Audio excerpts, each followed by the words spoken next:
자, 162쪽이에요. 무효와 취소가 나오죠. 우리가 앞에서 그 무효와 취소들을 산별적으로 봤는데 이번 장에서는 이제 그걸 묶어서 정리를 하는 건데요. 그 왼쪽에 표에 보면 162쪽의 표에 보면 무효라고 되어 있고요. 뭐 특정인의 주장을 필요로 하지 않으며 당연히 효력이 없다. 그러니까 무효라는 건 원래 그냥 무효인 거고요. 취소랑 다른 점, 오른쪽의 취소는 특정인의 주장이 있어야 효력을 상실하게 돼요.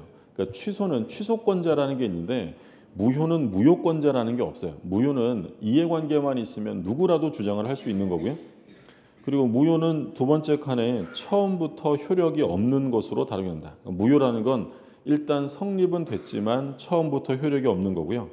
근데 취소를 보면 취소를 하기 전에는 일응이라는 건 뭐 일단은 이런 개념인데 취소하기 전에는 일단은 효력이 있는 것으로 다루어진다. 그러니까 불확정적인 유효 상태라는 거죠.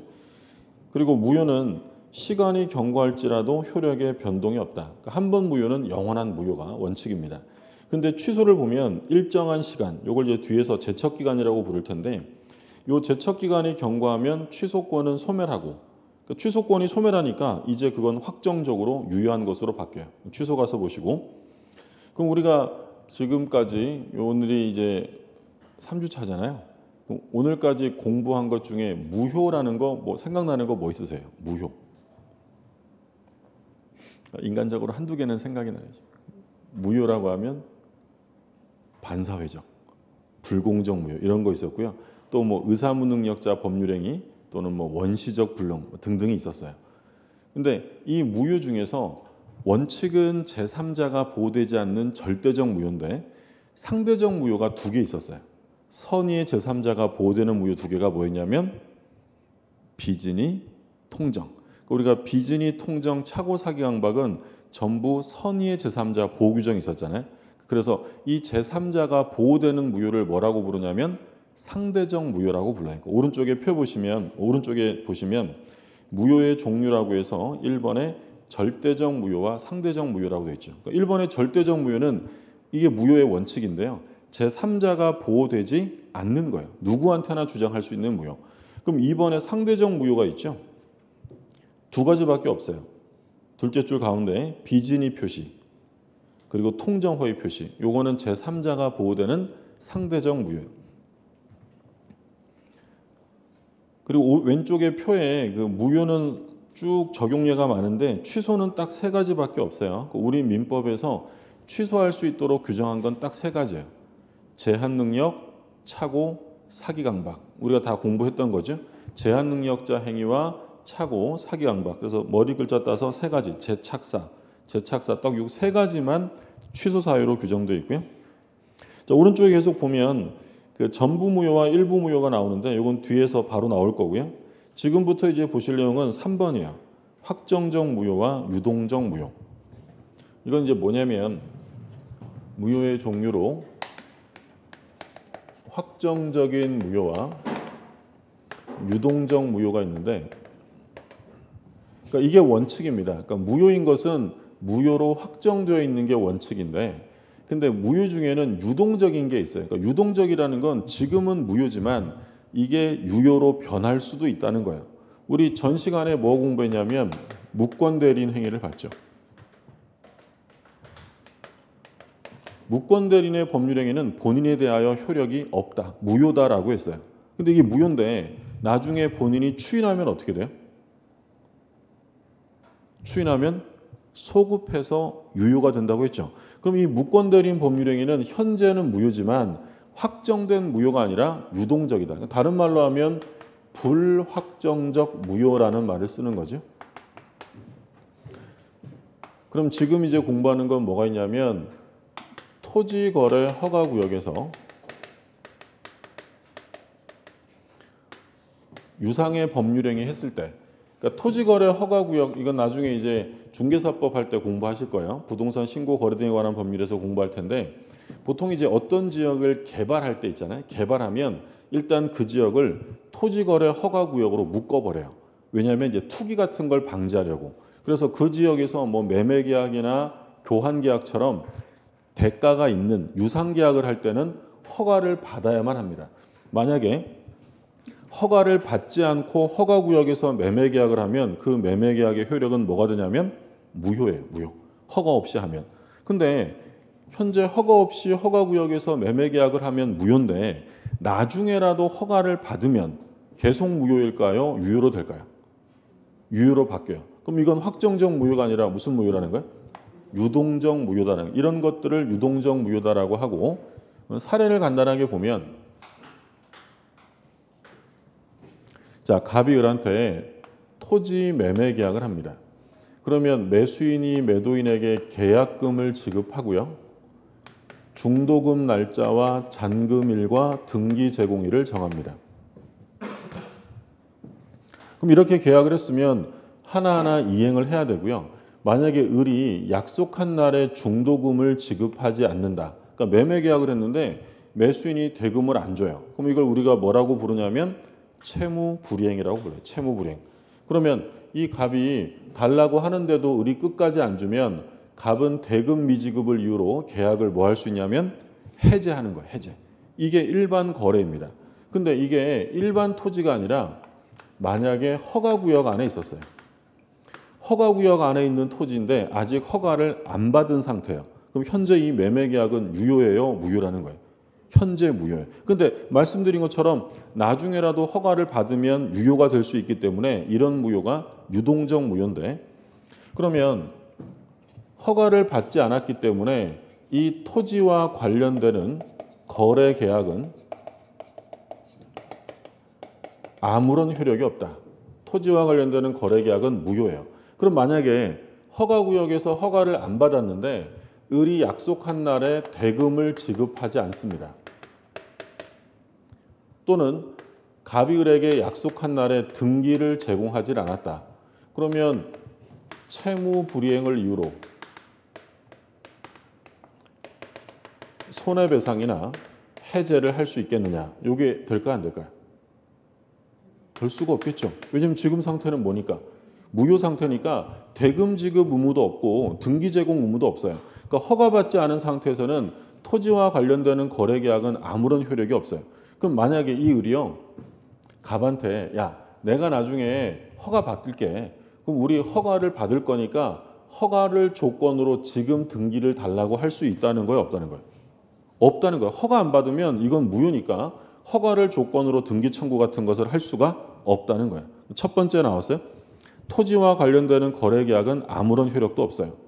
그런데 허가구역에서 두 사람이 매매 계약을 했다면 한 가지 새로운 의무가 발생이 돼요. 그럼 얘네들이요 허가구역에서 매매 계약을 했다면 허가 받을 의사가 있다는 거예요? 없다는 거예요? 있어야 돼요. 만약에 허가 받을 의사가 처음부터 없었다면 그건 그냥 확정적 무효일 뿐이에요. 그러니까 두 사람은 성실하게 허가 신청에 협력할 의무가 발생이 됩니다. 그러니까 토지와 관련되는 주된 의무는 발생이 되지 않지만 협력 의무라는 부수적인 의무가 한 가지 발생이 된다는 거죠. 근데 당사자 중에 한 사람이 협력 의무를 이행하지 않았답니다. 협력을 해야 되는데 한 사람이 협력을 안 한대요. 그러면 협조해달라고 소구할 수 있느냐. 소구라는 건 소를 제기하여 구한다라는 거죠. 그럼 협력 의무를 이행 안 하면 소송 제기해서 협조하라라고 요구할 수 있다는 거예요? 없다는 거예요? 있다는 거죠. 왜냐하면 협력 의무는 발생이 된 거기 때문에 이행 안 하면 소구할 수 있고요. 또 협력 의무를 위반하면 손해배상을 청구할 수 있느냐라고 하면 역시 할 수 있어요. 협력 의무는 발생이 됐기 때문에 이행 안 하면 손해배상이 되고 하나 주의하실 점은 협력 의무를 이행하지 않았을 때 그 매매 계약을 해제할 수 있느냐? 해제할 수는 없다라는 게 판례예요. 요거는 이제 우리가 나중에 해제편에 가면 공부할 텐데 우리 판례는 뭐라고 얘기를 하냐면 계약을 해제하려면 주된 의무를 이행하지 않았을 때 해제하는 거고 부수적 의무를 위반한 경우에는 손해배상이면 되지 해제까지 할 수는 없다라고 봐요. 무슨 말인지 되셨어요? 예를 들어 어떤 의무가 있는데 중요한 의무를 이행하지 않았어요. 그러면 계약을 유지할 수가 없잖아요. 그럼 계약을 뭐 할 수 있다고요? 해제할 수 있는 거예요. 근데 중요한 게 아니라 부수적인 거, 자잘한 걸 위반한 거예요. 그럼 요만한 짜잘한 의무를 위반했다고 해서 아예 계약을 엎어버릴 수는 없다는 거예요. 그러니까 뭐는 안 되냐면 해제는 안 돼요. 손해배상만 되고. 을이 갑에게 지금 이제 계약금을 줬는데 이 을이 갑에게 계약금을 돌려달라고 계약금의 반환을 청구할 수 있느냐. 그러니까 무슨 얘기냐면 계약금을 지급했는데 현재 무효 상태잖아요. 그럼 우리가 앞에서 공부할 때 무효 취소가 되면 이미 급부된 건 다 뭐가 된다 그랬어요? 부당이득이라고 했죠. 그러니까 유동적 무효 상태에서 계약금 돌려달라고 부당이득 반환 청구할 수 있느냐? 우리 판례는 할 수 없다라고 봐요. 왜냐하면 지금은 무효지만 이게 확정적이 아니라 유동적이잖아요. 그럼 이게 유효가 될 수도 있기 때문에 지금 계약금 돌려달라고 할 수는 없는 거고요. 그럼 유동적 무효가 아니라 어떤 상태가 되면 돌려받을 수 있을까요? 확정적 무효. 확정적 무효가 되면 그때는 이제 남의 돈이니까 돌려줘야죠. 그때는 부당이득 반환을 청구할 수 있다. 근데 유동적 무효 상태에서는 계약금 반환 청구가 인정되지 않아요. 그럼 언제 확정적 무효가 될까요? 관할관청이 불허가 하면, 불허가 처분을 내리면 유동적 무효는 이제 뭘로 바뀌냐면 확정적 무효. 만약에 허가를 하면, 관할관청이 허가하면 그건 소급해서 유효가 되는 거고요. 우리 나중에 공부할 텐데 을이 갑에게 계약금을 지급했어요. 그럼 계약금은 해약금으로 추정이 돼요. 우리 이제 법 공부 안 했어도 거래 일반을 보면 제가 매수인이에요. 매수인인데 계약금을 지급했는데 이 계약이 하기 싫어졌어요. 그러면 나 안 할래? 라고 일방적으로 해지할 수 있어요. 대신 계약금은 어떻게 돼요? 떼이는 거죠. 못 받는 거고. 그럼 제가 만약에 매도인이에요. 계약금을 받았는데 매매 계약하고 계약금 받았는데 요즘에 막 땅값 막 올라가요. 그러면 제가 하기 싫어지면 어떻게 하면 될까요? 받은 계약금만 주면 돼요? 배액을 줘야 돼요? 배액을 줘야죠. 그래서 계약금은 해약금으로 추정이 돼요. 해약금이란 해제를 약정한 금전이에요. 그래서 금전을 교부한 자는 포기하고 수령한 자는 배액을 상환함으로써 해제할 수 있다라고 규정되어 있는데 마찬가지예요. 허가구역 안에서도 뭐는 할 수 있냐면 계약금에 의한 해제는 할 수 있다라는 게 판례 입장이에요. 요건 이제 계약법에 가면 계약금에 관한 내용은 자세하게 볼 거예요. 그러니까 일단은 지금 기본적인 골격이 되는 판례를 봤고요. 우리가 이제 1, 2월 강의 들어가면 기본서 나온다고 했죠. 두꺼운 책. 그러면 여기에 판례가 조금 더 추가돼요. 그리고 이제 3, 4월 되면 이제 심화 과정에서 판례가 좀 더 추가되고. 근데 요게 가장 기본적이고 중요한 판례들이에요. 요 정도까지 이해를 해 두시면 되겠고요. 이해되셨어요? 자, 그러면 168조 가면 168조. 시험은 어떻게 나오느냐? 168조. 168쪽에 대표예제 이렇게 나와 있죠. 볼게요. 갑은 토지거래 허가구역 내 자신의 토지를 을에게 매도하였고 곧 토지거래 허가를 받기로 하였다. 옳은 것입니다. 그러니까 아직 허가를 안 받았어요. 기억.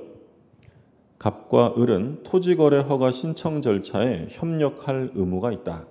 OX 맞죠? 협력 의무가 생긴다고 했고 니은 갑은 계약상 채무불이행을 이유로 계약을 해지할 수 있다. 안 되죠. 채무불이행이라는 말이 나올 수가 없는 거예요. 지금은 무효 상태니까. 디귿 계약이 현재 유동적 무효 상태라는 이유로 을은 이미 지급한 계약금 등을 부당이득으로 반환 청구할 수 있다. 돼야 안 돼요? 아니, 유동적 무효는 안 되고 언제부터 된다고요? 확정적 무효가 돼야 돼요. 릴 을은 토지거래 허가가 있을 것을 조건으로 하여 갑을 상대로 소유권 이전 등기 절차의 이행을 청구할 수 없다. OX 맞죠? 허가 안 받았잖아요. 허가를 조건으로 등기달라고 할 수가 없다라는 거예요. 그래서 답은 옳은 지문이니까 기억과 릴 3번. 이렇게 나오는 거죠. 이렇게 나오면 맞힐 수 있겠죠.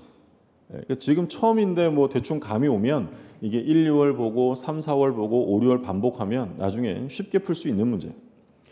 자, 그래서 유동적 무효에 관한 내용들. 그래서 164쪽 5쪽에 뭐 입문서라서 좀 자세하게 써놓다 보니까 길어졌는데 이 내용만 이해하시면 특별히 따로 안 보셔도 됩니다. 자, 그다음 이제 165쪽에 뭐가 나오냐면 일부 무효가 나와요. 한 장 넘겨보시면 무효행위의 전환, 그리고 맨 밑에 4번에 보면 무효행위의 추인, 이 세 가지가 나옵니다.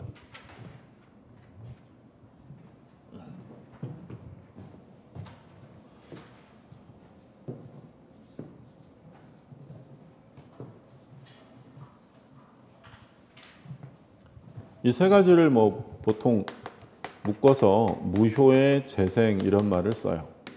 그러니까 무효인 걸 다시 살려 쓴다는 건데, 그러니까 첫 번째가 법조문 순서로 일부 무효가 나오고, 두 번째는 무효행위의 전환이 나오고요. 그 다음에 세 번째로는 무효행위의 추인, 이 세 가지가 나옵니다. 여기서 이제 시험에 주로 나오는 건 세 번째, 무효행위 추인. 이게 뭐 시험에 집중적으로 나오고, 일부 무효는 가끔 그냥 조문만 가지고 풀 수 있을 정도로 쉽게 지문 하나 정도가 나오고요. 무효행위 전환은 뭐 자주 나오는 편은 아니에요. 그럼 일부가 법률행위를 했는데 전부가 아니라 일부분의 무효 사유가 있으면 이것을 어떻게 할 거냐. 전부를 무효로 할 건지 일부는 유효하게 해줄 건지가 문제인데, 자, 민법 조문을 볼게요. 165조, 137조. 법률행위 일부분이 무효인 때는 그 전부를 무효로 한다. 그러니까 우리 민법은 원칙이 일부가 무효면 뭐라고 규정되어 있냐면 전부 무효라고 규정했어요. 그러니까 시험에 이제 나오면 일부가 무효인 경우에는 그 일부분만 무효로 한다. 이러면 틀리는 거야. 전부가 무효고요. 단서 조항을 볼게요. 그러나 그 무효 부분이 없더라도 법률행위를 하였을 것이라고 인정될 때에는 나머지 부분은 무효가 되지 아니한다. 그러니까 원칙은 전부 무효인데 예외적으로 일부만 무효가 될 수도 있다는 거예요. 그러면 요건을 갖춰야죠. 2번의 요건을 보세요. 동그라미 1번. 법률행위의 일체성과 분할 가능성. 2번 가상적 의사. 이 가상적 의사라는 것이 당사자가 일부가 무효인 걸 알았더라면 나머지라도 했었을 거야 라는 의사. 이게 가상적인 의사라는 거예요. 그러니까 표시된 의사가 아니라 당사자의 의사를 탐구하는 거죠. 그러니까 예를 들어서 볼게요. 단순한 예를 들면 갑이 을하고 자기 소유의 A 토지와 B 토지를 한꺼번에 파는 매매 계약을 합니다. 한꺼번에 파는 매매 계약을 했는데 나중에 봤더니 요 A 토지에는 무효 사유가 있었어요. B 토지는 무효 사유가 없었는데, 그러면 이 매매 계약은 원칙적으로 B 토지 거래만 유효하게 인정해 주는 거예요. 전부 무효로 보겠다는 거예요. 전부 무효로 하겠다. 이게 원칙이에요. 근데 법률행위의 일체성, 그리고 가분성, 분할 가능성, 그리고 당사자의 가상적 의사를 보는데, 그러니까 일체성이라는 건 A 토지와 B 토지가 한꺼번에 일체적으로 거래가 됐어야 되죠. 만약에 A 토지는 10월 1일 날 계약하고 B 토지는 11월 1일 날 계약을 했어요. 그러면 이건 일부 무효란 말이 나올 거야, 안 나올 거야? 따로따로 했으면 이건 계약이 두 개인 거예요. 하나는 유효고 하나는 무효인 건데 일부 무효란 말이 나오려면 무효인 부분과 유효한 부분이 일체적으로 한꺼번에 거래가 됐어야 되고요. 그리고 가분성, 구별될 수 있어야 돼요. A 토지와 B 토지는 다른 토지니까 구별될 수 있죠. 세 번째가 가상적 의사. 이게 뭘 말하냐면 이 사람들이 A 토지가 무효인 걸 알았더라면 B 토지만이라도 거래를 했었을 것이다라는 의사가 인정되면 그때는 B 토지는 유효가 될 수 있다라는 거예요. 그러니까 이 가상적 의사라는 것은 당사자가 명확하게 표시를 한 거예요, 안 한 거예요? 가상적 의사가 인정되면 얘만 유효를 한다고 했잖아요. 그럼 이때 가상적인 의사라는 것은 당사자가 명확하게 표시를 한 거예요, 하지 않은 거예요? 안 한 거예요. 만약에 표시했다면 표시된 대로 하면 되는 거고, 표시하지 않았기 때문에 당사자가 이러했을 것이다라는 것을 탐구해내서 그게 인정되면 그때는 이 토지만 유효가 될 수도 있다. 그러니까 일부 무효는 뭐 처음이라서 이렇게 그림 그려 설명을 드렸는데 그냥 간단해요. 일부 무효는 원칙은 전부 무효인데 요건을 갖추면 나머지만 유효가 될 수도 있다라는 거예요. 자, 그 다음에 다음 페이지 보시면 무효행위의 전환 나오죠. 138조. 무효인 법률행위가 다른 법률행위 요건을 구비하고 당사자가 그 무효를 알았더라면 다른 법률행위 하는 것을 의욕하였으리라고 인정될 때는 다른 법률행위로서 효력을 가진다. 말이 뭐 편하거나 쉽지는 않죠. 이게 무슨 얘기냐면 자기가 하려고 했던 법률행위가 A라는 법률행위예요. 근데 이 A라는 법률행위가 무효예요, 무효. 그러면 자기가 하고자 했던 법률행위가 무효이다라는 건 일단 성립한 거예요, 성립 안 한 거예요? 무효라는 것은 성립했어야 되죠. 그러니까 요 세 가지 모두 다 전제 조건은 뭐는 됐어야 돼요?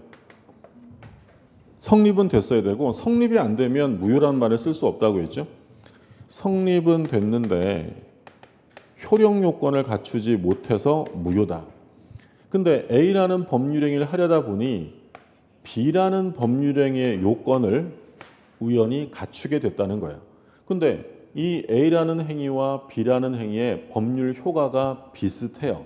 그래서 A가 무효라는 걸 알았더라면 B라도 했었을 것이다라는 당사자의 가상적 의사가 인정이 되면 그때는 A는 무효지만 뭘로 바꿔준다는 거예요? B로 바꿔주겠다. 이게 무효행위의 전환이에요. 그러니까 A와 B 중에 어느 게 더 큰 거예요? A가 B를 포섭할 수 있어야 돼요. 그러니까 이제 그림으로 보면 이런 거죠. 제가 하려고 했던 법률행위가 A라는 법률행위인데 이 A가 유효가 되려면 이 요건을, 노란색 원의 요건을 가득 채워야 돼요. 근데 제가 하려다 보니까 효력 요건을 요만큼밖에 못 갖춘 거예요. 그러면 A로서는 유효예요, 무효라는 거예요? 무효, 못 갖췄으니까. 근데 A를 하려다 보니 B라는 법률행위의 요건은 갖추게 된 거예요. 근데 얘랑 효력이 비슷하면 뭐로 바꿔주겠다고요? B로 바꿔준다. 이게 무효행위 전환. 그래서 A가 B를 포섭할 수 있는 관계가 되고요. 사례를 하나 들면 타인의 자를 출생신고합니다. 원래 출생신고는 누가 대상이냐면 혼인 중의 중에 태어난 애를 출생신고해야 유효한 거고요. 근데 완전 남의 집 자식을 자기가 낳은 것처럼 출생신고했대요.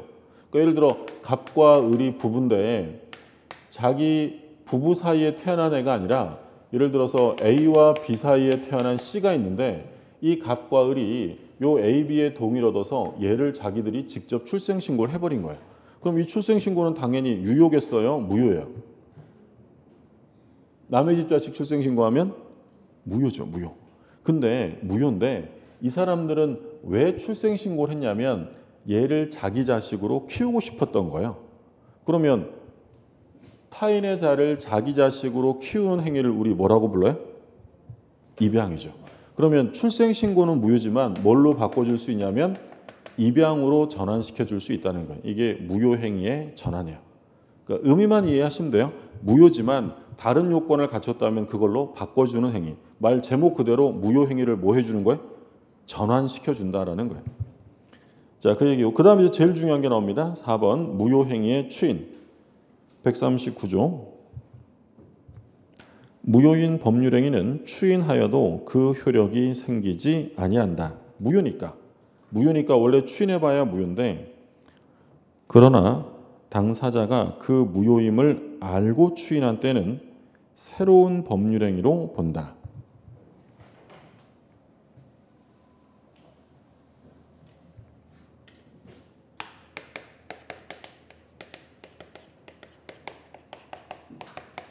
자, 무효행위 추인인데요. 그 원칙은 무효행위 추인하면 효력이 없는데 단서 조항에서 예외적으로 뭐라고 돼 있냐면 무효임을 알고 추인을 하면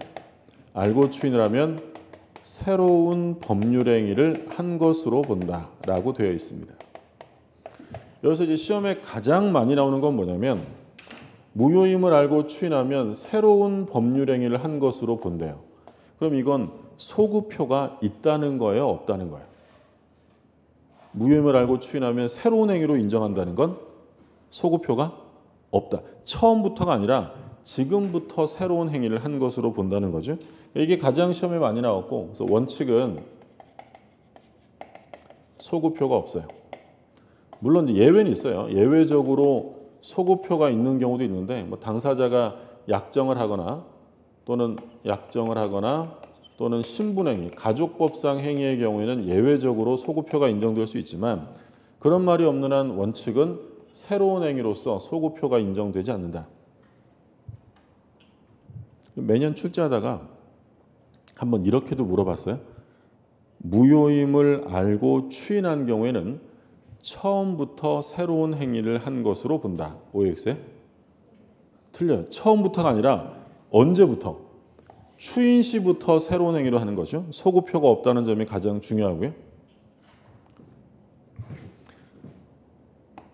자, 여기서 또 두 번째로 중요한 건 절대로 추인 대상이 될 수 없는 게 중요한데, 그게 뭐냐면 103조, 104조. 반사회적 불공정 행위는 추인의 효력이 인정될 수 없어요. 그러니까 예를 들어서 우리 103조 첩계약 봤잖아요.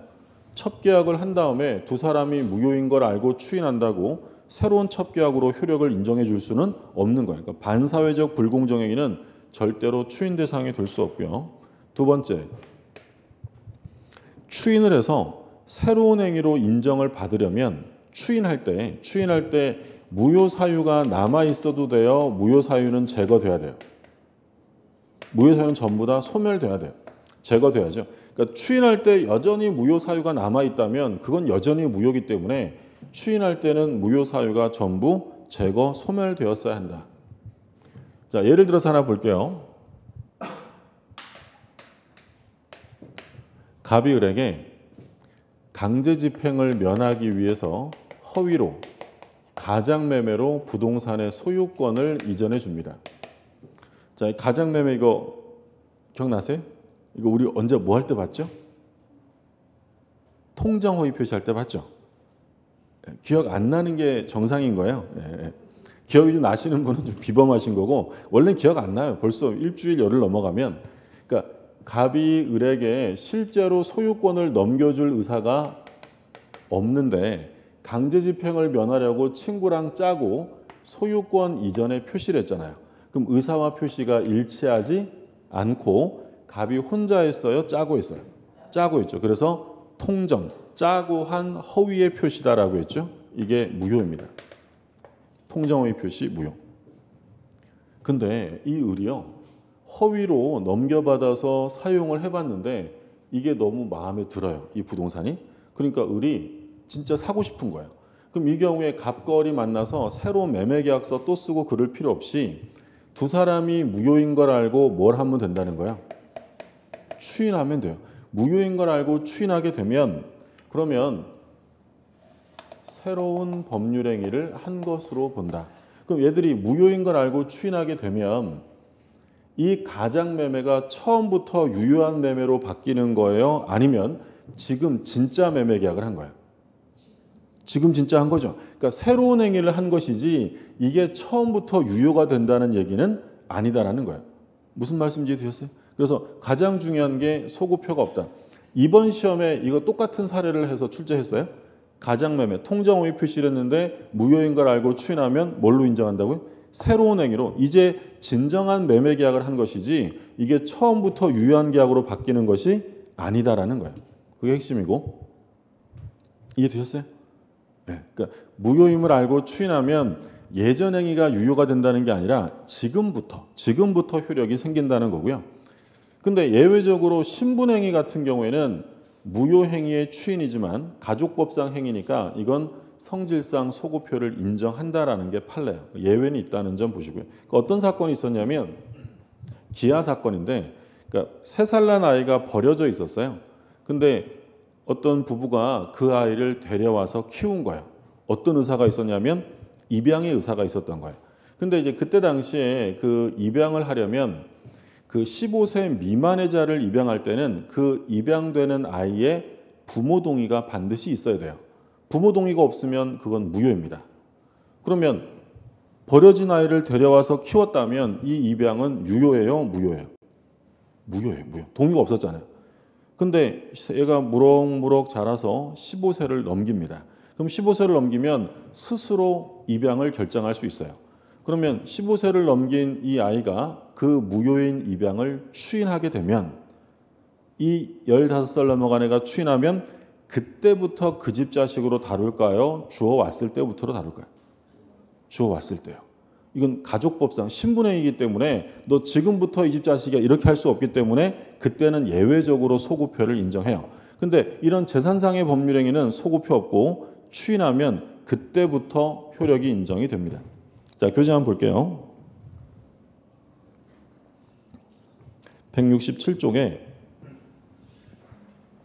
요건 나오죠? 괄호 맨 가운데 괄호 2번 요건 1번 무효행위가 추인 가능한 법률행위 한다. 그래서 강행법규 위반, 반사회적 행위, 불공정 행위는 추인에 의해서 유효가 될 수 없고요. 또한 추인 대상이 되기 위해서는 종전의 무효 사유가 제거되었어야 합니다. 그래서 무효 사유가 남아 있으면 추인의 효력이 인정될 수 없다. 그러니까 여기서 그러니까 이게 마음이 들어서 추인해서 진짜 매매로 인정을 받게 되려면 추인 당시에 갑이 을에게 실제로 소유권을 넘겨주겠다는 의사가 있어요, 없어요? 그러니까 얘가 원래 가장매매에서 이게 무효였단 말이죠. 근데 이걸 추인해서 을이 진짜 소유자가 될 수도 있다는 거예요. 그게 무효행위 추인인데, 근데 그게 인정되려면 무효 사유가 제거돼야 돼요. 그러면 추인할 때 얘가 진짜 소유자가 되려면 갑이 을에게 실제로 소유권을 넘겨줄 의사가 있는 거예요, 없는 거예요? 있어야 돼요. 만약에 추인할 때도 넘겨줄 의사가 없으면 이건 여전히 허위 표시일 뿐이에요. 그래서 추인할 때는 무효 사유가 모두 제거 소멸되었어야 한다는 거죠. 그 얘기고. 자, 3번의 효과, 원칙 비소구표. 이게 핵심이죠. 무효인 법률행위를 추인하면 새로운 법률행위를 한 것으로 본다. 소구표가 인정될 수 없는 것이고요. 뭐 예외는 있다는 점 참고로 보시고. 자, 다음 페이지에 취소가 나오죠.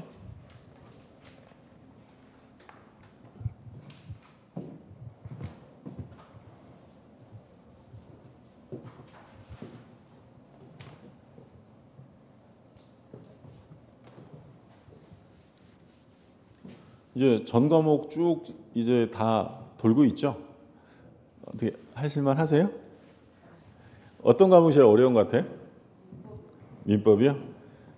민법이 처음엔 어려워요. 처음에는 이게 그 용어라든지 이게 좀 어려운데 일단 한 바퀴 도는 게 중요해요. 한 바퀴 돌면 좀 수월해질 거고. 근데 사실 제일 어려운 건 지금 공시법은 뭐 지금 수업하나요? 처음에는 뭘 하는지도 몰라요. 뭘 하는지도 모르고 이게 시간이 좀 지나면 이걸 배웠는지 안 배웠는지는 알겠는데 내용이 기억이 안 나고요. 이게 또 좀 더 지나야지 좀 더 반복해야 기억나요. 그러니까 등기법이랑 지적법 나누잖아요. 공간정보구축관리법률. 지금 지적법 파트 봐요? 등기법 파트 봐요? 지적법. 등기법 가면 등기법이 좀 어려워요. 그건 절차법이기 때문에. 근데 이 민법은 처음에는 어려운데 첫 시간에 말씀드린 것처럼 좀 버티셔야 돼요. 중간에 왔다가 힘들고 양도 많고 괜히 온 것 같아 이렇게 포기하게 되면 이제 그건 뭐 끝이잖아요. 포기한다는 건. 근데 포기 안 하시고 끝까지 가면 처음에 힘들어도 버티고 하고 나서 수업 듣고 이러다 보면 나중 되면 이게 어느 정도 이해가 되면서 재미가 붙어요. 아직은 민법 재미없죠? 예. 오늘 가장 크게 대답을 하셨어요. 그렇죠? 예. 재미없는데 이게 반복되다 보면 재미가 생겨요. 근데 재미는 거저 생기지 않아요. 재미를 붙이려면 노력을 해야죠. 수업을 잘 듣고 그리고 어느 정도 돌아가는지 이해하려고 애써야 되는데 이게 처음부터 이거 어려워 짜증나 괜히 온 것 같아 이런 생각을 하게 되면 재미가 안 붙어요. 그러니까 좀 반복적으로 보시면서 인내하셔야 돼요. 참고 저런 게 있나 보다 이해하려고 좀 노력을 하셔야죠. 네. 자, 힘들더라도 좀 버티시고. 자, 168쪽에 이제 취소가 나와요. 우리가 지금 본 게 무효예요, 무효. 성립은 했는데 무효라는 것은 아까 우리 간단하게 본 것처럼 처음부터 효력이 생기지 않는 것을 무효다라고 하고요. 근데 이제 지금 우리가 공부하는 취소는 아직 취소를 하지 않고 있으면 일단은 뭐라고 했냐면 일단은 유효해요. 근데 확정적으로 유효한 것이 아니라 불확정, 즉 유동적 유효 상태인데 취소권자가 법률행위를 취소하게 되면 효력을 상실하게 돼요. 그러니까 조심하실 점은 취소하면 취소 시부터요, 처음부터요. 소급효가 있어요. 취소하면 처음으로 돌아가서 효력을 상실하게 돼요. 그래서 취소를 하고 나면 결국 뭐랑 같아진다고 했어요?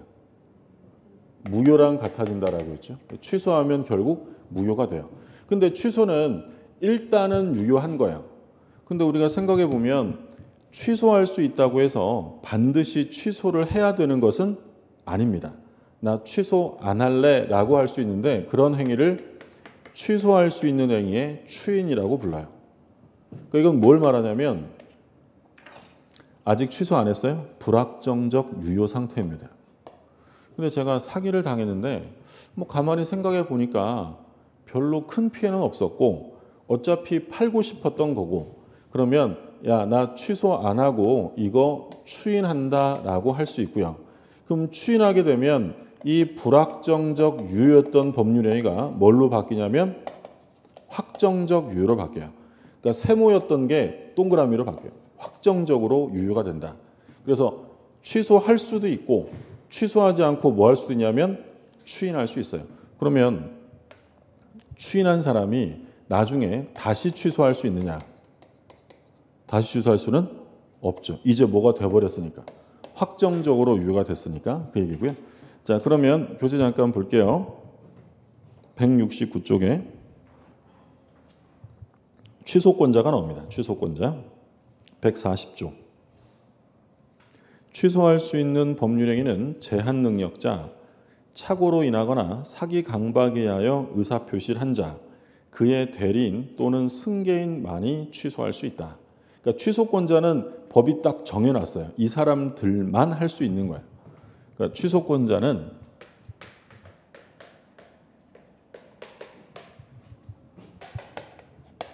제한 능력자,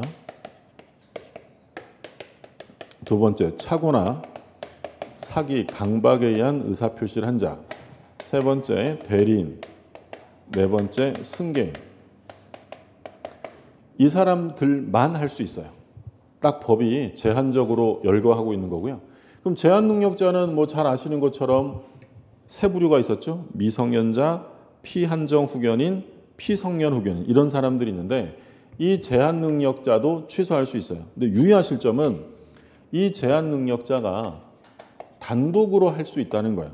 그러니까 만약에 지문에 제한 능력자는 법정 대리인의 동의를 얻어서 해야 한다라고 하면 OX에 틀려요.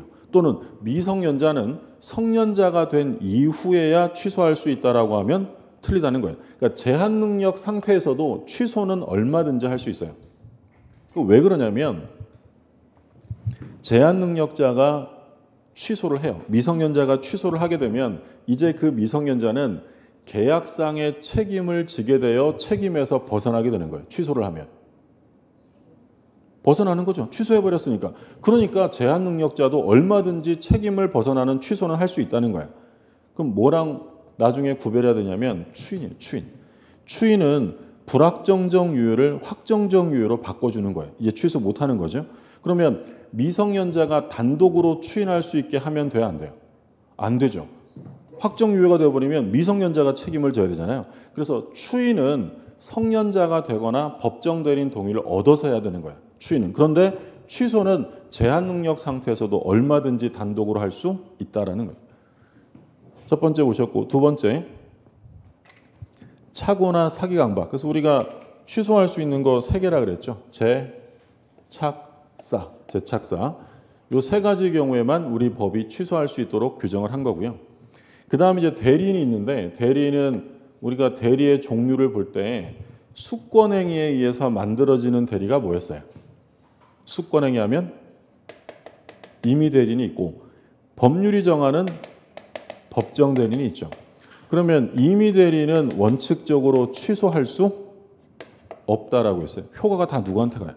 본인. 우리 대리권 처음 시작할 때 어떤 판례 봤냐면 계약 체결의 대리권이 있었다면 체결된 계약을 해지하거나 취소할 권한이 있어요? 없어요?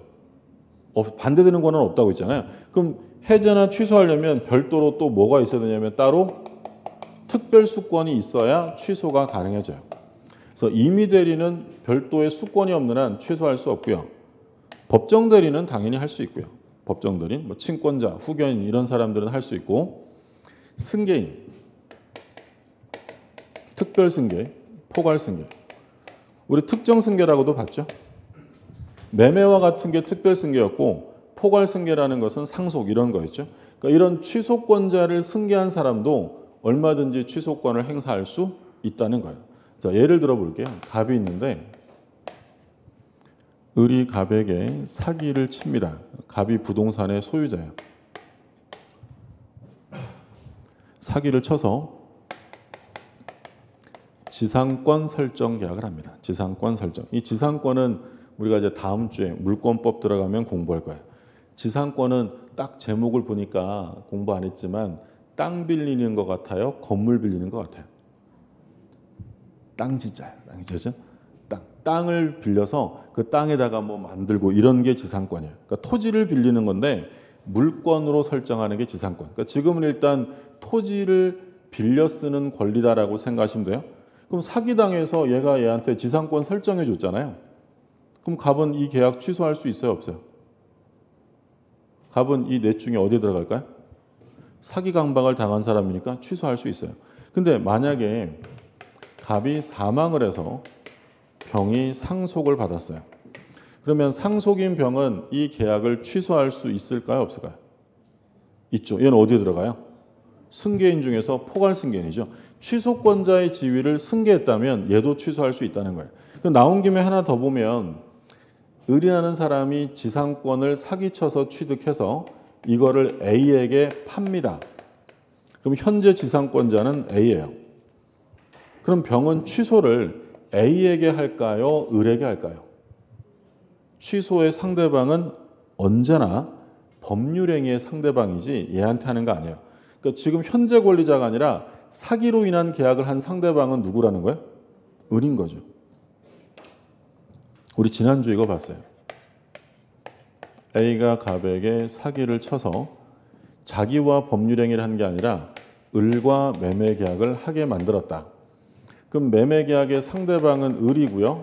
사기친 사람을 뭐라고 불렀냐면 제3자. 이게 제3자에 의한 사기 강박이죠.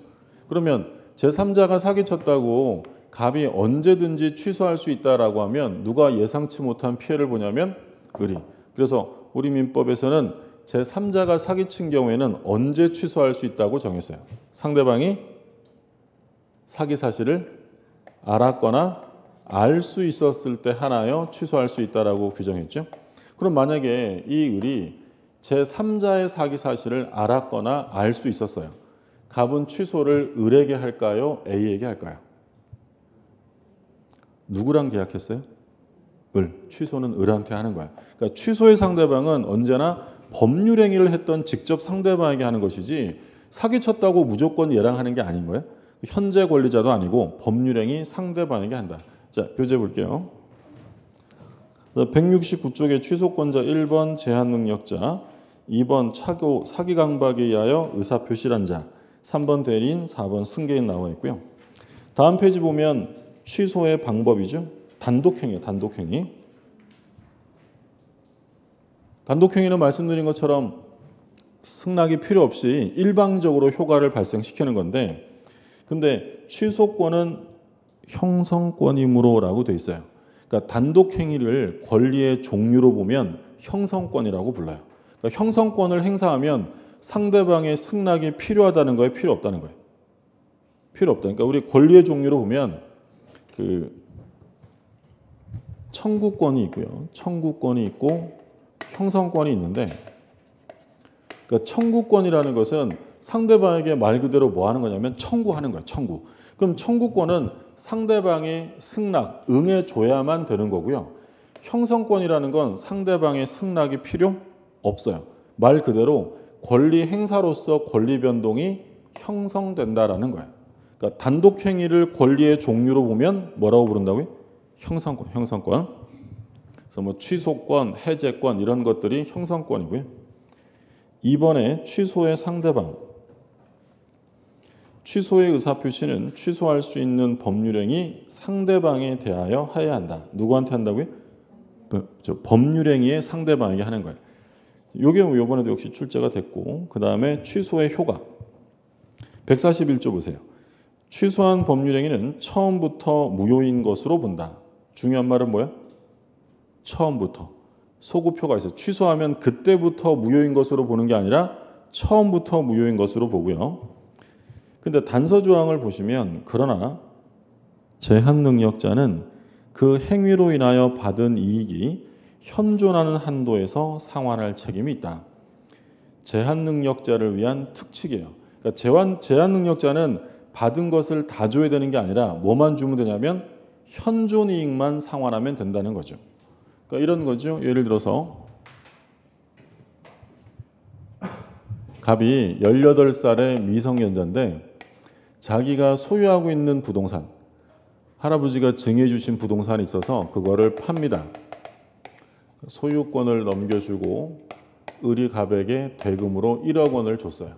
근데 이 미성년자가 대금 1억 원을 받아서 뭐 했냐면 이 3천만 원어치는요. 3천만 원은 이제 술 사 먹고 떡 사 먹고 탕진합니다. 탕진.